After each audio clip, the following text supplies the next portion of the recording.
Awal mula Panji Gumilang dirikan Ponpes Al Zaitun. Dilansir tribunnews.com, terungkap awal mula Panji Gumilang bisa mendirikan pondok pesantren Al Zaitun di Indramayu, Jawa Barat yang kini menjadi kontroversi dan sorotan nasional. Menurut Abdul Wahib, adik Panji Gumilang, sang kakak mendapatkan tanah untuk lokasi pondok Al Zaitun di Desa Mekarjaya, Kecamatan Gantar, Kabupaten Indramayu setelah menempuh pendidikan di Jakarta. Dijelaskan, Panji Gumilang lahir dan tumbuh di kalangan pesantren di Dusun Siraman, Desa Sembunganyar, Kecamatan Dukun, Kabupaten Gresik. Dia sempat mengenyam pendidikan di sekolah rakyat, kemudian di pondok pesantren Mas Kumambang. Panji Gumilang lalu melanjutkan ke pondok pesantren Gontor. Setelah itu, melanjutkan pendidikan di UIN Syarif Hidayatullah.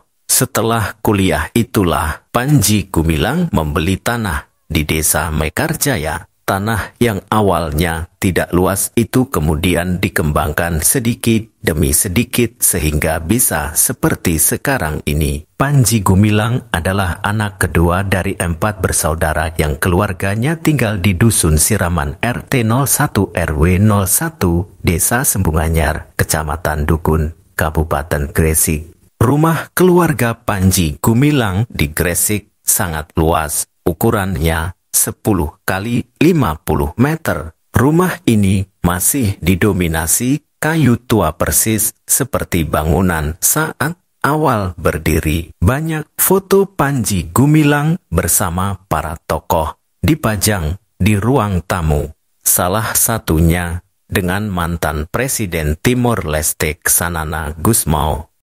Temuan MUI perkuat dugaan pesantren Al Zaitun terafiliasi NII, dilansir dari kompas.com.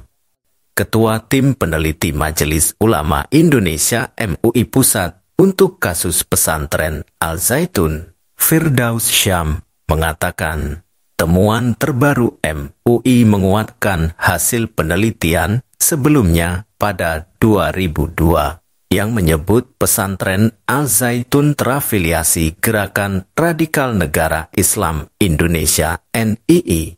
Firdaus mengatakan data terkait afiliasi tersebut sudah dikantongi oleh MUI untuk dijadikan dasar penentuan fatwa ke depannya. Ada kesimpulan terkait dengan NII pada 2002.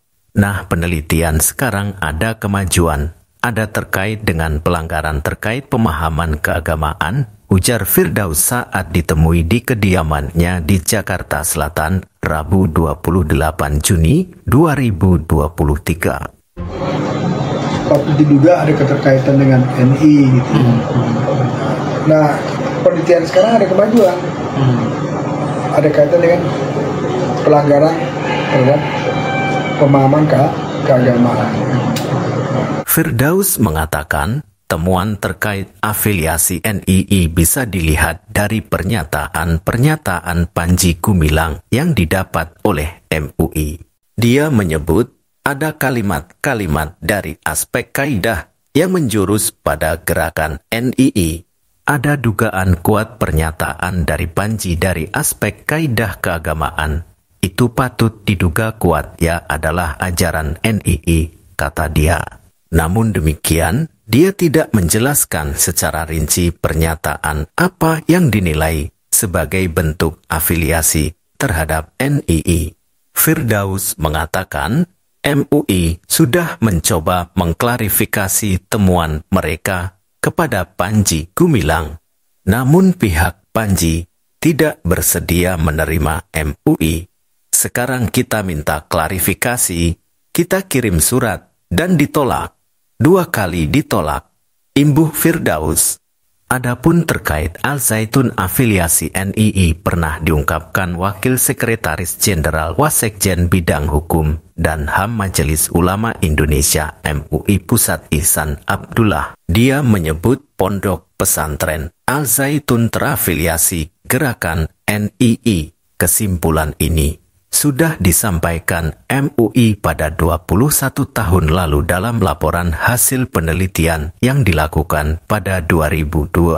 Hasil penelitian MUI sudah jelas bahwa itu Al-Zaitun terindikasi atau terafiliasi dengan gerakan NII. Sudah sangat jelas, ujar Ihsan saat ditemui di kantor Kemenko Polhukam, Jakarta Pusat, Rabu 21 Juni 2023. Ihsan mengatakan, afiliasi tersebut bisa dilihat dari pola rekrutmen yang dilakukan Al-Zaitun dari segi penghimpunan dan penarikan dana yang dilakukan ke anggota dan masyarakat.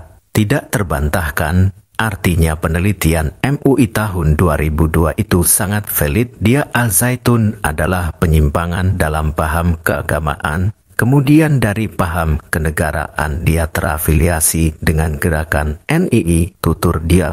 Ihsan juga menilai pemerintah wajib mengambil andil terkait penyimpangan paham kenegaraan Al-Zaitun. Maka pemerintah dan MUI sangat ideal dalam rangka membenahi kembali Al-Zaitun agar tidak lagi terpapar sebagai bibit radikal yang menjadi bom waktu bagi negara nanti, ujar Ihsan. Sebagai informasi, pesantren Al-Zaitun menjadi sorotan publik belakangan lantaran memiliki cara ibadah yang tidak biasa.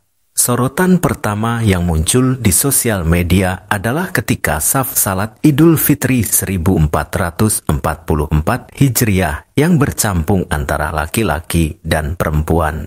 Bahkan, ada satu orang perempuan sendiri berada di depan kerumunan saf laki-laki.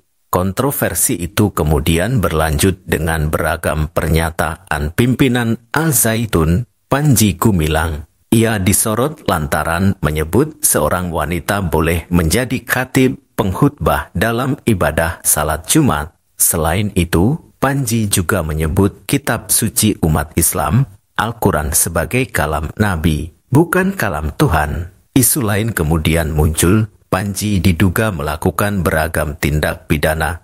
Kontroversi tersebut kemudian berlanjut dengan saling lapor antara pendiri Negara Islam Indonesia NII Crisis Center Ken Setiawan dengan perkumpulan yang menyebut sebagai orang tua wali santri Al-Zaitun ke Bareskrim Mabes Polri.